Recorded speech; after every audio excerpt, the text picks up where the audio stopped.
Meus amados irmãos, vamos abrir a palavra do Senhor no Evangelho segundo Mateus. Evangelho segundo Mateus, capítulo 16. Nós vamos estar meditando nesta noite no texto de Mateus 16, a partir do versículo 21 ao versículo 28. Tome a sua cruz e siga-me, disse Jesus.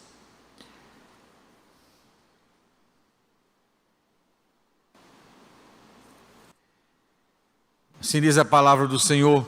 Os irmãos, por favor, acompanhem a leitura do texto sagrado, Mateus 16, a partir do verso 21 ao verso 28. Assim diz a palavra do Senhor.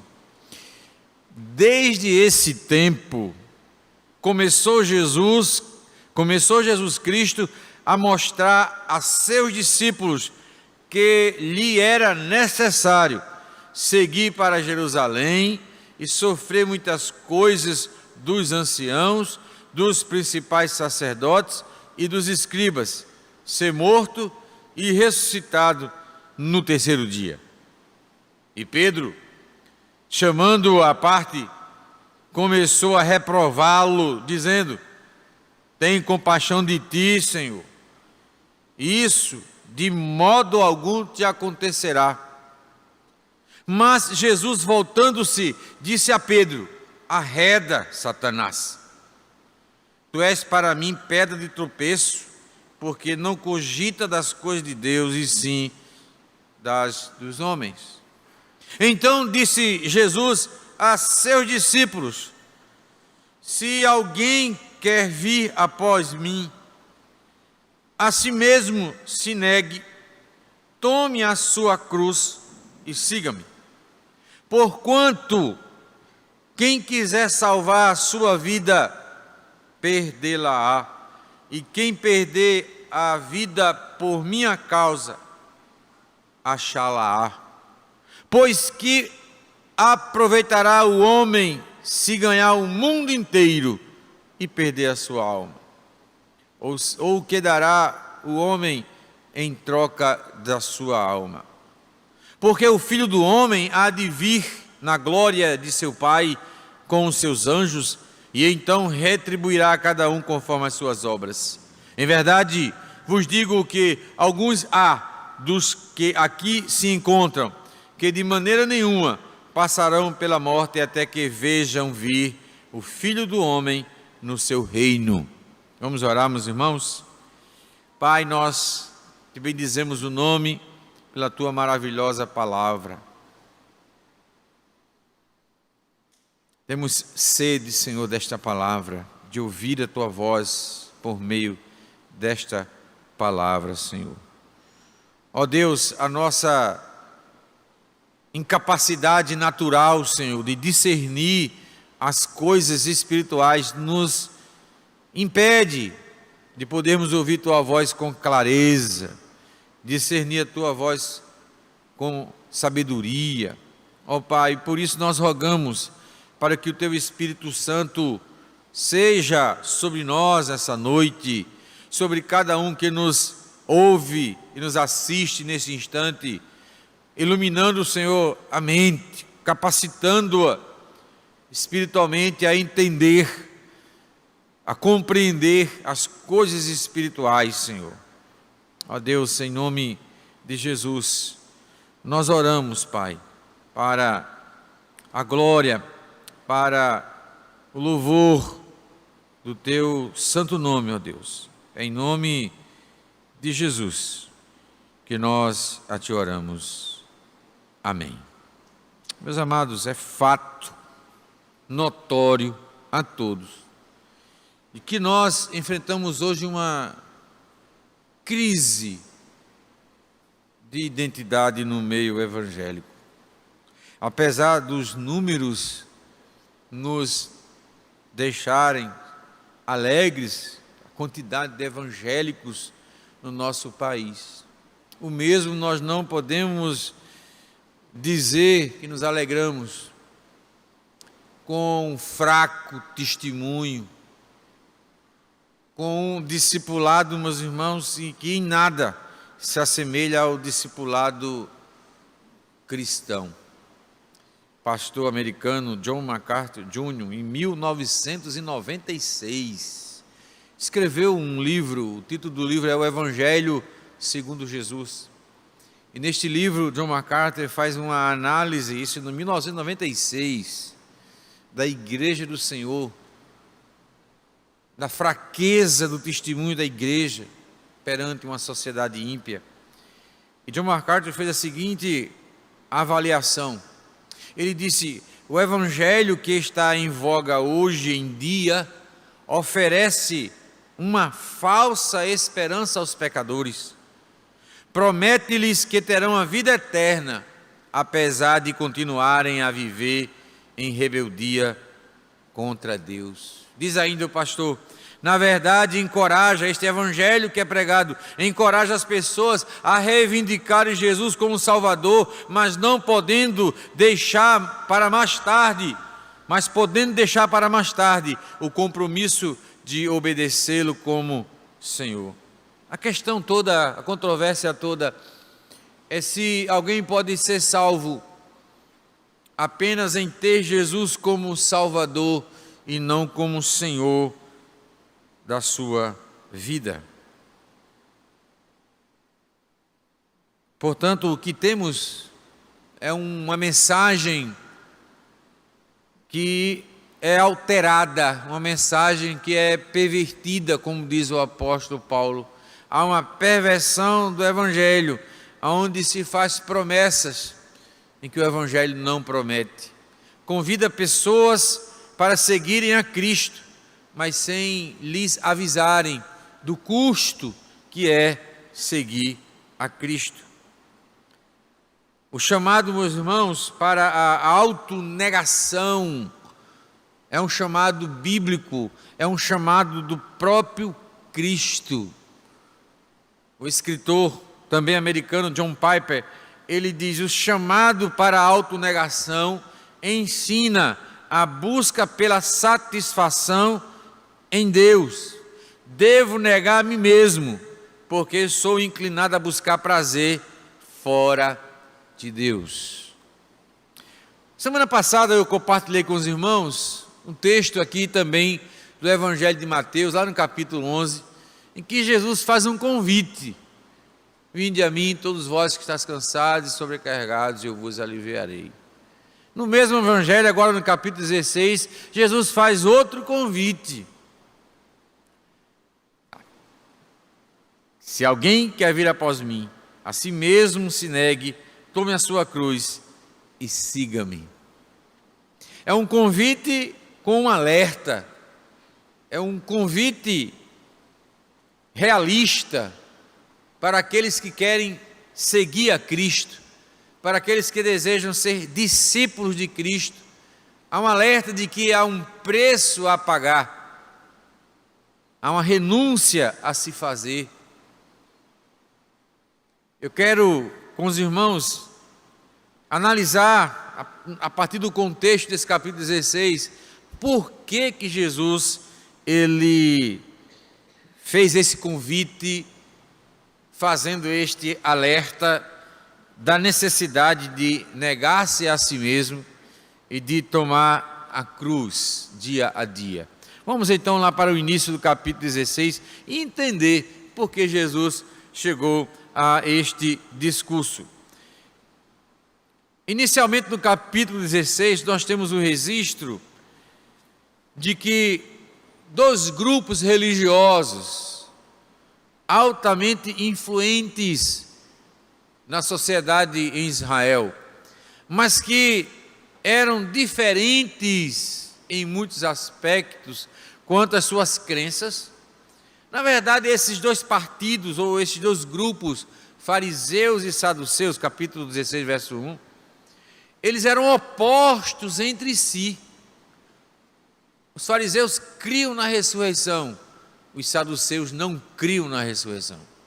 Os fariseus obedeciam às leis da tradição oral dos escribas. Os saduceus apenas obedeciam à lei escrita do Pentateuco.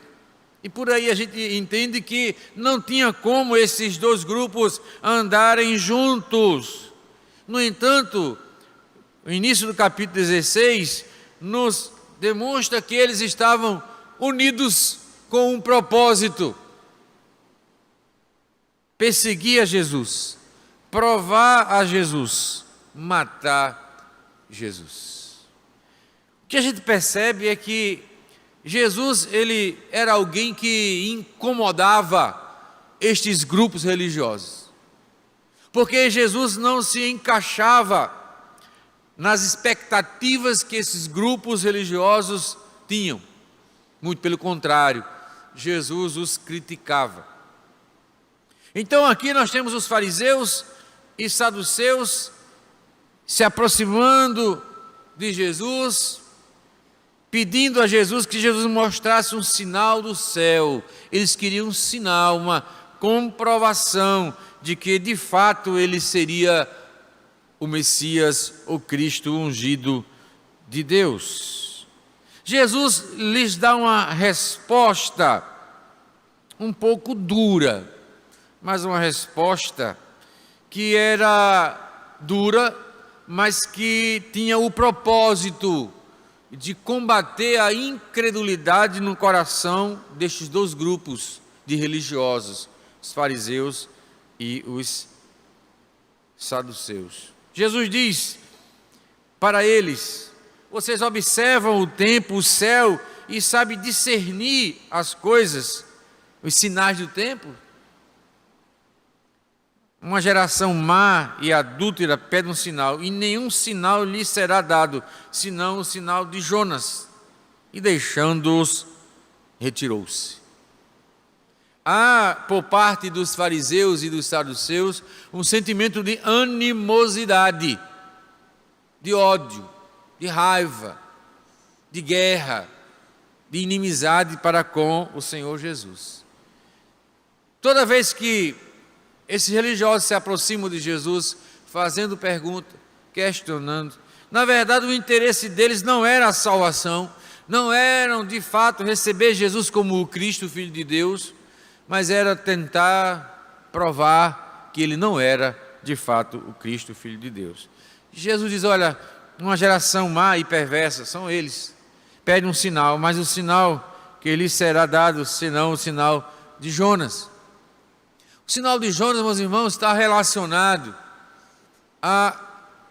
ao resultado da pregação do ministério de Jonas em Nínive. Uma cidade inteira se dobra diante da mensagem de Jonas de arrependimento urgente. O sinal que Jesus está dizendo é que, da mesma forma, será assim com Jesus. Como as multidões o acompanhavam, como as multidões lhe seguiam e ficavam encantadas, as multidões, com o discurso e a pregação e a doutrina de Jesus. Jesus, então, respondendo desta forma, talvez a gente ache estranho Jesus tratando assim os fariseus e saduceus, mas era o tratamento adequado para o sentimento que havia no coração deles, de serem confrontados com a incredulidade dos seus corações. Jesus se retira e deixa-os. Os discípulos, acompanhando Jesus, sabiam muito bem de que dos fariseus, os saduceus, herodianos, escribas, todos esses grupos, eles não gostavam de Jesus. Os discípulos sabiam que havia por parte deles um sentimento de planejar a morte de Jesus, um sentimento de ódio. Mas o texto prossegue e Jesus, a partir do verso 5, diz aos discípulos para passar para o outro lado, e esqueceram-se de levar pão, os discípulos. E Jesus lhe disse: vede e acautelai-vos do fermento dos fariseus e dos saduceus. Jesus se retira da presença deles, fariseus e saduceus, mas não encerra o assunto, mas ele prossegue agora, alertando aos seus discípulos do fermento. Veja, a palavra fermento aqui, ela é tanto literal quanto simbólica. Os discípulos acharam que Jesus estava falando realmente de pão, porque eles esqueceram pão. Mas na verdade Jesus está chamando a atenção para o aspecto negativo do que o fermento representava para os judeus. Todo judeu ali, quando preparava a massa para fazer pão, ele separava um pouquinho daquela massa, para que no outro dia pudesse usar como fermento, para levedar a massa, para que a massa pudesse pegar volume. Uma pequena quantidade, mas misturada com outra quantidade, aumentava aquela quantidade. Então Jesus chama a atenção dos seus discípulos, diz: olha, vede, acautelai-vos do fermento dos fariseus. Jesus está chamando a atenção, no versículo 12 ele diz isso aos seus discípulos, quanto à doutrina dos fariseus e dos saduceus. Ele está chamando a atenção quanto ao que era prejudicial no ensino dos grupos religiosos, dos grupos que, diga-se de passagem, são grupos fortes ali na sociedade religiosa de Israel. Ele chama a atenção: tenham cuidado, acautelai-vos do fermento dos fariseus e dos saduceus. Altamente legalista esses grupos religiosos. E por isso Jesus disse: tenham cuidado para não serem contaminados pela doutrina deles. A seguir, meus irmãos, nós temos Jesus agora indo para os lados de Cesareia de Filipe. A localização geográfica colocada aqui por Mateus, ela é importante para o que vai acontecer. Essa localização, os lados de Cesareia de Filipe, era uma região altamente idólatra, vários templos de vários deuses. E é nesse contexto, ao redor de vários templos e que vários deuses eram adorados, Jesus, ele falando e se dirigindo aos seus discípulos, diz: quem diz o povo ser o Filho do Homem? É proposital o que Jesus faz. Em face de tudo que está sendo feito, milagres, pregação, o que é que o povo diz a meu respeito? E eles responderam: uns estão dizendo que é João Batista, outros estão dizendo que é Elias, outros estão dizendo que é Jeremias, e outros estão dizendo que é algum dos profetas. Mas Jesus ainda quer ser mais específico e diz: vocês, o que é que vocês dizem a meu respeito? Se você olhar com cautela a palavra do Senhor, os evangelhos, você vai observar que Jesus, ele está sempre preocupado em saber daqueles que o seguem, se eles estão sabendo o que estão fazendo, onde estão se metendo. Você sabe realmente o que é seguir o Messias? Por favor, abra a sua Bíblia em Mateus 8, né? Jesus, ele, claro, ele deseja e quer seguidores, discípulos, mas seguidores que saibam o que estão fazendo. Não seguir, por ser mais uma opção religiosa, por ser mais uma religião. Não, mas você entender o custo, o preço, que de fato é ser discípulo de Cristo. Infelizmente, meus irmãos, o evangelho hoje que é pregado, é um evangelho que na verdade se preocupa em atrair as pessoas do que lhes falar a verdade. Então a gente vê famosos, né, pessoas que quando se declaram convertidas, vão então fazer o batismo. É uma festa na mídia, né? Nas redes sociais, fulano se batizou. E a gente faz uma festa, olha, fulano de tal se batizou. No entanto, na grande maioria, quando nós vamos observar a vida dessa pessoa, ela permanece na mesma vida que ela vinha levando antes. Não são todos, 90%, vamos ser otimistas. Cantores de música sertaneja, né? De músicas que falam sobre adultério, traição, fazem sucesso, vão para a igreja e lá são batizadas, e não mudam o seu nome artístico, né?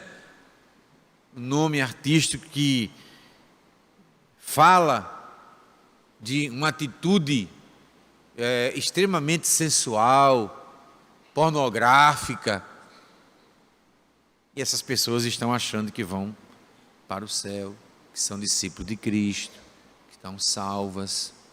Mas veja o que é que Jesus diz aqui, Mateus 8, verso 18, olha o que ele diz na sua Bíblia.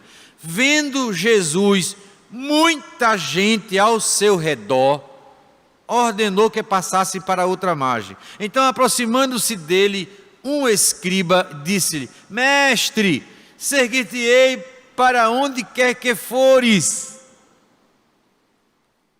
Olha a resposta de Jesus. As raposas têm seus covis, e as aves do céu ninhos, mas o Filho do Homem não tem onde reclinar a cabeça. Isso é a resposta que dê para uma pessoa que quer seguir você? Sim, porque Jesus está falando a realidade. Você quer me seguir? Então esteja preparado. Olha o que ele diz ali, outra pessoa, verso 21. E outro dos discípulos lhe disse: Senhor, permite primeiro sepultar meu pai. Replicou Jesus: segue-me e deixa os mortos sepultar os seus próprios mortos. Jesus não está preocupado com a quantidade de gente que está seguindo ele. Ele está preocupado com a convicção dessas pessoas. Elas querem e sabem de fato que é seguir a Jesus.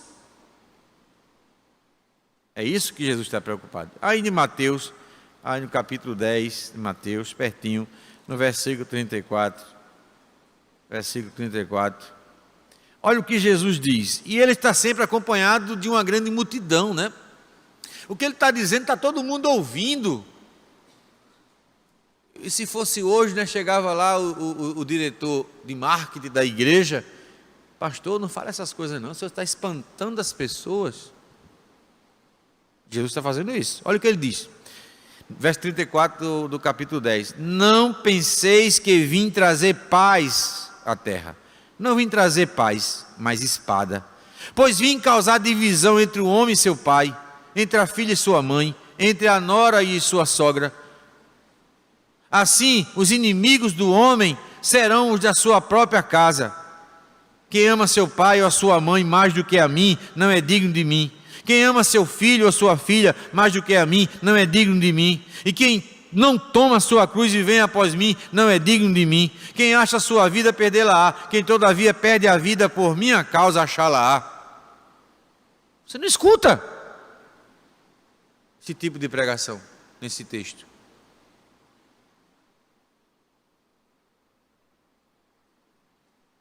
Há um missionário indiano, Sadhu Singh. É um livro chamado O Apóstolo dos Pés Sangrentos, escrito pelo reverendo Boanerges Ribeiro, presbiteriano. Não sei quem já leu aqui, mas procure adquirir este livro. A Índia, né, a sociedade indiana, ela tem vários grupos, várias castas, né? E a religião ali é muito forte. E o cristianismo, na época, não era bem visto, em 1910, 15 ali, não era muito bem visto, porque por causa dos ingleses, que eram cristãos, e eles dominavam a Índia, né? E ali havia alguns missionários anunciando o Evangelho. E Sadhguru Singh, ele ouve este Evangelho, ele está recebendo um pequeno livro preto, e na escola a professora então manda ele ler, e quando ele está lendo, no final fala de Cristo, e quando ele percebe isso, ele lança fora, porque cristianismo era uma maldição, eles não queriam saber de cristianismo. Mas aí, o colega dele se converte ao cristianismo, e a família do colega dele, o pai, fica irado, indignado, porque ele deixa a religião dele e vai ser cristão. O pai não fala nada. Chegando em casa, o pai prepara a janta e dá para o seu filho comer. Ele amanhece morto. O pai colocou veneno na comida. Era melhor o filho morto do que ele ser cristão. Isso dá Singh, quando toma conhecimento disso, começa então a ler a Bíblia, começa então a se entender da palavra de Deus. Com 14 anos, ele aceita Jesus. Ele é expulso de casa, fica na rua. Na vila onde ele morava, ninguém lhe dava atenção, nem recebia em casa, não dava um copo de água. E ele, aos 19 anos, sai para anunciar o Evangelho, para se inteirar mais da palavra de Deus. E ele é conhecido como o apóstolo dos pés sangrentos. Ele foi a pé. E onde ele chegava, ele começava a falar de Jesus, e em uma certa situação, uma criança disse: esse é Jesus? Pela forma como ele vivia, abnegado dos seus prazeres, da sua vontade, para fazer a vontade de Cristo. Essa palavra de Jesus, ela é muito séria, né? Para a gente talvez não tenha muito espanto. Vim causar divisão entre os homens, o homem e seu pai, sua filha, a filha e sua mãe. Mas sabe por que também isso não nos choca? Porque o cristianismo que nós temos hoje, meus irmãos, é um cristianismo água com açúcar, é um cristianismo que não requer nada de nós, é um cristianismo que permite eu estar na igreja e usufruir dos prazeres do mundo, é um cristianismo que não me cobra nada. Este evangelho não é o evangelho de Cristo, é um evangelho falsificado. E milhares de pessoas estão nas igrejas se enganando, achando que estão corretíssimas. Estou salvo. O que faz de uma pessoa, meus irmãos, discípulo de Jesus? Não ela ser membro, não é ser membro da igreja, não ela dar o seu dízimo, não ela saber de qual o credo apostólico. O que faz uma pessoa ser discípulo de Cristo é a determinação dela em se entregar totalmente a Cristo e arcar com as consequências da sua obediência a Cristo. Então veja, Jesus, capítulo 8, capítulo 10, fala sobre esta realidade difícil de seguir a Cristo. Hoje a gente vai evangelizar, olha Jesus, é coisa, o caminho. Ninguém fala que tem que tomar a cruz, ninguém fala que tem que negar-se a si mesmo, ninguém fala que você vai ser perseguido, você vai ser rejeitado. Mas sabe por quê? Porque o nosso cristianismo, produzido por nós mesmos, não exige nada. Apenas venha e continue vindo. Jesus, volta lá para o capítulo 16. Diante então da resposta dos discípulos, ele agora pergunta aos discípulos: para vocês, quem eu sou? Sabe, Jesus, ele quer saber dos discípulos, ele quer ouvir dos discípulos. Sim, eu sei, os outros, mas e vocês? Vocês estão me seguindo, vocês me atenderam o convite, mas para vocês, quem eu sou? O que passa na cabeça de vocês? Quem sou? Versículo 16, diz que Pedro tomou a palavra e disse: tu és o Cristo, o Filho do Deus vivo. Nota 10 a resposta de Pedro. Ele respondeu corretíssimo. Mas depois Jesus diz: olha, Pedro, bem-aventurado és, porque não foi carne e sangue quem te revelaram, mas meu Pai que está nos céus. Pedro teve aquela compreensão a respeito de Jesus. Não foi a sua capacidade intelectual, investigativa, não foi a carne nem sangue, não foi o homem natural, mas Deus que revelou a Pedro quem era Jesus. Isso é uma doutrina, meus irmãos, que a gente tem dificuldade de aceitar, mas ninguém pode vir a mim se pelo Pai não foi enviado, disse Jesus. Ninguém pode dizer que crê em Deus por si próprio, mas nós cremos em Deus porque Deus nos escolheu primeiro. Nós não cremos para ser eleitos, nós cremos porque fomos eleitos. Mas fica aí gravado a resposta correta, acertadíssima de Pedro em relação à pessoa de Jesus. Depois vem aquela fala do Senhor Jesus a respeito de Pedro: tu és Pedro, e sobre esta pedra edificarei a minha igreja, e as portas do inferno não prevalecerão contra ela. Um texto bastante controverso, mas que na verdade é um jogo de palavras no grego. Pedro, pedra, rocha, que está falando do que Pedro acabou de dizer: tu és o Cristo. O fundamento da igreja não é Pedro, é Cristo, que é a rocha. Pois bem, chegamos então ao texto que nós lemos, a partir do verso 1. Desde esse tempo, Mateus quer chamar a atenção para o que aconteceu anteriormente. Desde esse tempo, começou Jesus a mostrar a seus discípulos que lhes era necessário seguir para Jerusalém, sofrer muitas coisas dos anciãos, dos principais sacerdotes, dos escribas, ser morto e ressuscitado no terceiro dia. O contexto da controvérsia com os fariseus, os escribas, a animosidade por parte deles em relação a Jesus. Então, desde esse tempo, Jesus começou a alertar os discípulos: olha, prestem atenção. Eles foram avisados. No entanto, quando chegou o momento, eles ficaram escandalizados, abandonaram a Jesus. Mas Jesus disse: é necessário ir para Jerusalém, porque está determinado pelo Pai, é o plano do Pai. O sofrimento de Jesus. O que Jesus está falando aqui, meus irmãos, no versículo 21, que era necessário ele sofrer, ele padecer o mais terrível sofrimento para poder nos dar a salvação. Quando ele termina de falar essas palavras, Pedro, de novo, Veja, aqui a gente vê a diferença. Quando é a carne e sangue, a gente diz que não é para ser dito. Mas quando é revelação dada pelo Espírito Santo, a gente fala a verdade, o que Pedro falou.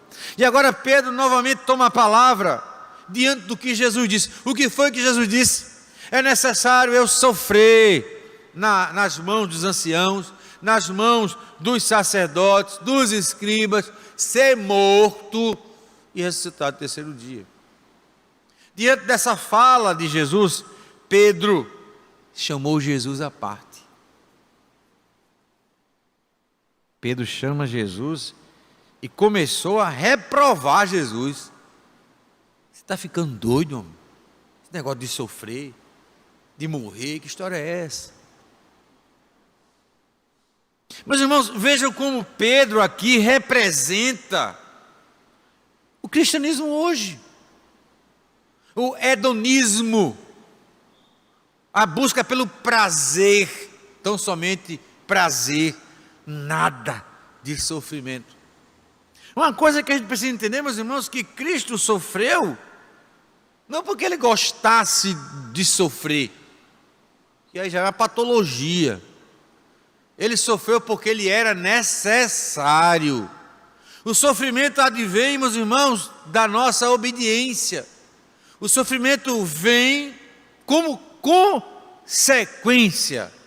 E aqui Jesus iria sofrer como consequência da sua obediência ao Pai. E que muitas vezes nós precisamos entender que a nossa obediência ao Pai, a fazer a vontade do Pai, vai nos trazer sofrimento. Não porque queremos o sofrimento, não porque o sofrimento é bom, não, mas porque o mundo jaz no maligno. E fazer a vontade do Pai, muitas vezes é trazer sobre nós sofrimento. Primeiramente, o sofrimento nosso, de não poder fazer a nossa vontade, de não poder satisfazer os nossos desejos carnais. Pedro então chama Jesus e disse: vem cá, que história é essa, rapaz? Negócio de sofrer? Não, negócio de sofrer não. Olha a palavra de Pedro: tem compaixão de ti, Senhor, isso de modo algum te acontecerá. São palavras confortadoras na perspectiva humana, não é verdade? Não, esse negócio de sofrer, de morrer, tem compaixão de ti, Senhor. Autocomiseração. Tem compaixão de ti. Você não merece sofrer. Espera aí. Não. Sofrer é para o diabo. É para o incrédulo. Você não merece sofrer. Esta é a palavra de Pedro para Jesus. Ele está reprovando a Jesus, porque Jesus disse que era necessário ele ir para Jerusalém, padecer nas mãos dos anciãos, padecer na mão dos sacerdotes, padecer nas mãos dos escribas e morrer. Iria ressuscitar. Pedro chama Jesus, imagina a cena, chama Jesus de cantinho assim: Senhor, isso, negócio de sofrer, rapaz. Repito, não é sofrer pelo prazer de sofrer, isso é doença, mas sofrer por obedecer. Sabe, você ser crente em um contexto de trabalho, numa universidade, ou mesmo familiar, e está todo mundo ali usufruindo, se regozijando dos prazeres transitórios que o mundo e o pecado oferece, e você está lá sozinho, peixe fora d'água, né?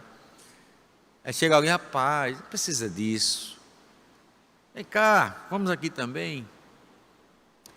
Meus irmãos, a época que eu servi o exército, nós tínhamos um contingente no quartel de 450 soldados, apenas 7 crentes, 7 para 450. Hoje é diferente, né? Mas na época, final de semana, era boate, era farra, e na segunda-feira todo mundo chegava no ressaca, contando histórias. E tu foi para onde? E tu foi para onde? E você foi para onde? Foi para a igreja. Ih, rapaz, esse cara aqui é doente, esse cara aqui é um extraterrestre. Então, procurar ser fiel ao Senhor tem um preço. Tem um preço. E Pedro está dizendo a Jesus: tem compaixão de ti, Senhor. Sabe? É isso que o diabo diz para nós: tem compaixão de você. Não precisa sofrer assim. Que é isso? Quem disse que precisa sofrer? Pare de sofrer. É o slogan aí de uma igreja: pare de sofrer. Mas a resposta de Jesus a Pedro, ela é uma resposta que nos deixa perplexo. Pouco tempo antes, Jesus diz: Pedro, bem-aventurado és tu, Pedro. Mais do que feliz és tu, Pedro, porque Deus te revelou quem eu sou a ti. Mas agora, logo depois, Jesus diz para Pedro, o que é que ele, voltando-se, verso 23, disse a Pedro: arreda Satanás. Naquele momento, Pedro se deixou influenciar. Não é que Pedro estivesse possesso, mas Satanás influenciou Pedro a dizer estas coisas. Pedro anteriormente era conduzido pela influência do Espírito de Deus. Agora Pedro está sob a influência de Satanás diante do sofrimento. E Jesus diz: arreda, Satanás, tu és para mim pedra de tropeço, porque não cogitas das coisas de Deus, e sim dos homens. Então o tema aqui é sofrer por causa de Cristo, sofrer por causa do Evangelho. Está colocado então o cenário. Diante disso, verso 24: então disse Jesus a seus discípulos.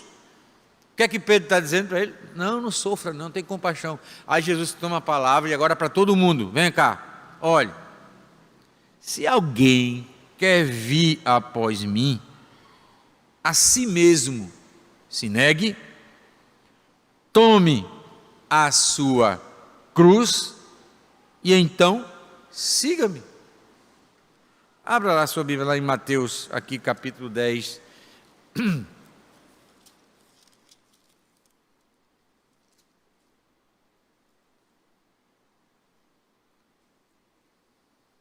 Verso 37 diz: quem ama a seu pai ou a sua mãe mais do que a mim, não é digno de mim. Quem ama seu filho ou a sua filha mais do que a mim, não é digno de mim. E quem não toma a sua cruz e vem após mim, não é digno de mim. Quem achou a sua vida, perdê-la-á. Quem toda a vida perde a vida, por minha causa, achá-la-á. Ele está falando, como também no texto do capítulo 16, uma divisão bem simples, né? Quem perdeu a vida, perder a vida por causa de Cristo, ganhou a vida. Mas quem ganhou a vida, na verdade não ganhou, perdeu a vida. Então, tudo que você perde hoje por causa de Cristo, você não está perdendo nada, você está ganhando. Mas tudo aquilo que você ganha, em detrimento da sua obediência a Cristo, você está perdendo tudo. Então Jesus, ele faz um alerta àqueles que querem seguir a ele. John Stott tem um livrinho chamado Discípulo Radical. Ele diz o seguinte: a questão não é negar algumas coisas a si mesmo, mas negar a si mesmo é dizer não ao eu e sim a Cristo. É repudiar o eu e reconhecer a Cristo como Senhor de nossas vidas. É estar disposto a morrer para seguir o Salvador, que é Jesus. Morrer para si mesmo. Então Jesus, ele está preocupado com as pessoas que querem segui-lo.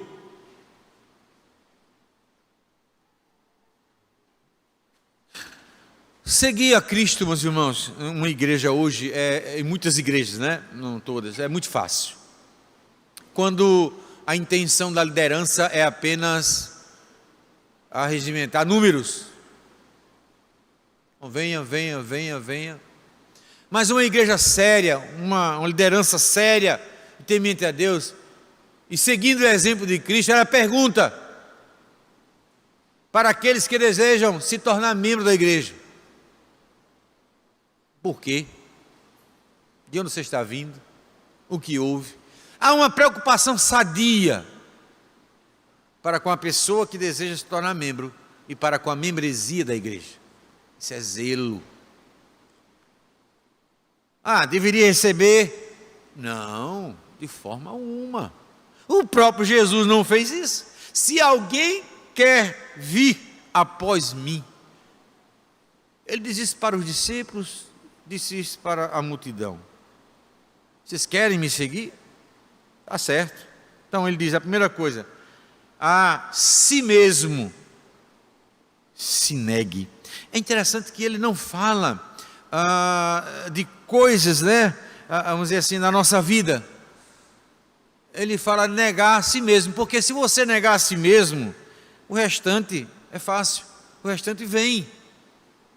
Negar a si mesmo é negar a fazer a sua própria vontade. É não ter vontade, a não ser obedecer à vontade de Cristo. A única vontade do discípulo de Cristo é fazer a vontade de Cristo. É pensar, meus irmãos, em dizer algo e não vou dizer. É negar a si mesmo. Em fazer algo, eu não vou fazer algo que desagrada o Senhor. É negar-se a si mesmo. Na verdade, quando ele fala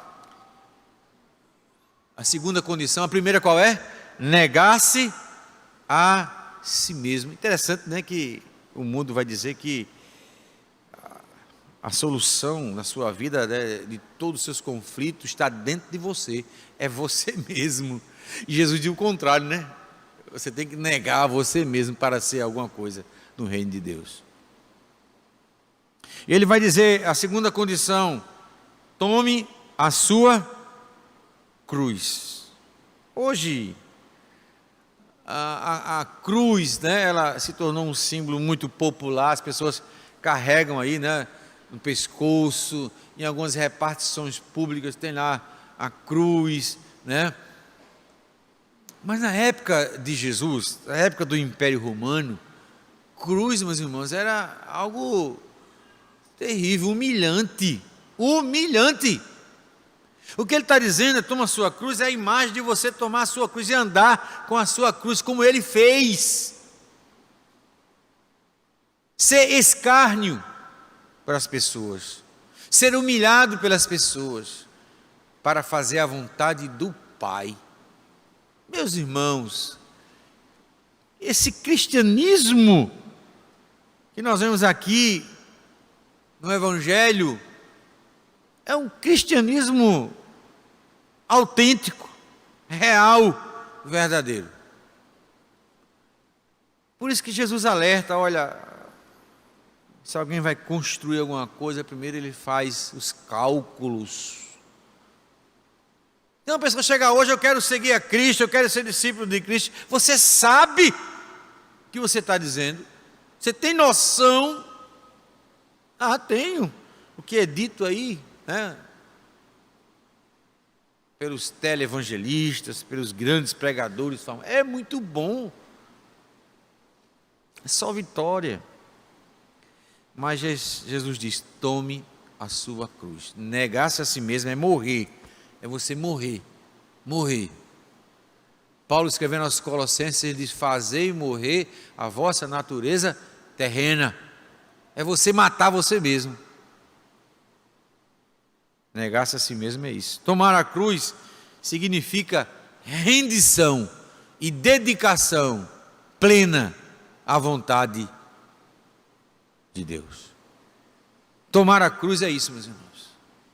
É render-se à vontade de Deus e se dedicar a fazer a vontade dele. Tomar a cruz é isso. Mesmo que traga humilhação, mesmo que traga perseguição, mesmo que traga morte, tomar a cruz é isso. E então, depois de negar a si mesmo, depois de tomar a cruz, ele diz: então, siga-me. A palavra aqui, siga-me, ela tem um sentido de ser discípulo, ser aprendiz do mestre. Não é só seguir, mas é andar nos passos, é observar o que ele está dizendo, é estar atento às suas ordens, aos seus ensinamentos. O discípulo de Jesus, ele não é perfeito, ele peca, mas o verdadeiro discípulo de Jesus, ele é exortado por Jesus, ele reconhece o seu erro. porque ele entende que ele é um aprendiz.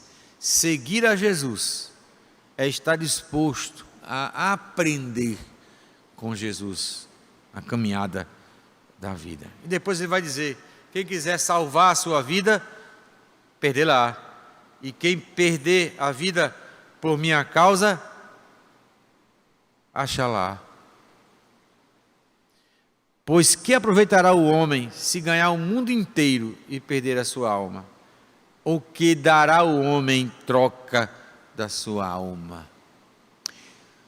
Poder, dinheiro e sexo são os ídolos da sociedade, do mundo, e que fazem com que o ser humano se iluda. A fama, o sucesso. E Jesus diz assim: que aproveitará o homem se ganhar o mundo inteiro e perder a sua alma? Porque quem quiser salvar a sua vida, perdeu. Mas quem perder a vida por minha causa, achou-a, achá-la. E em seguida Jesus fala de que o Filho do Homem há de vir na glória de seu Pai com seus anjos, e então retribuirá a cada um conforme as suas obras. Ele está falando do dia do juízo.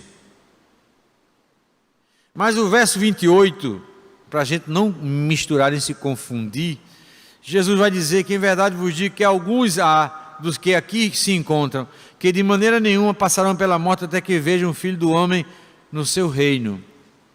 Aqui é diferente. Ele está falando da sua ressurreição. Quando Jesus ressuscitou e apareceu para os seus discípulos. No verso 27 está falando do dia do juízo. O verso 28 está falando da sua ressurreição, que foi presenciada pela maioria dos seus discípulos. Portanto, meus irmãos, o que Jesus vai falar adiante do Evangelho de Mateus, nós vamos ver a transfiguração, nós vamos ver Jesus pregando cada vez mais intensamente o Evangelho, porque está próximo à sua crucificação. E os discípulos, portanto, foram alertados de que seguir a Ele é estar disposto a sofrer por causa dele. O que é, então, um cristão? O que identifica um cristão?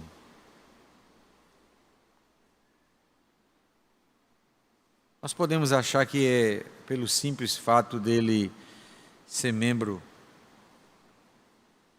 de uma igreja, pelo simples fato dele trabalhar na igreja, servir a igreja.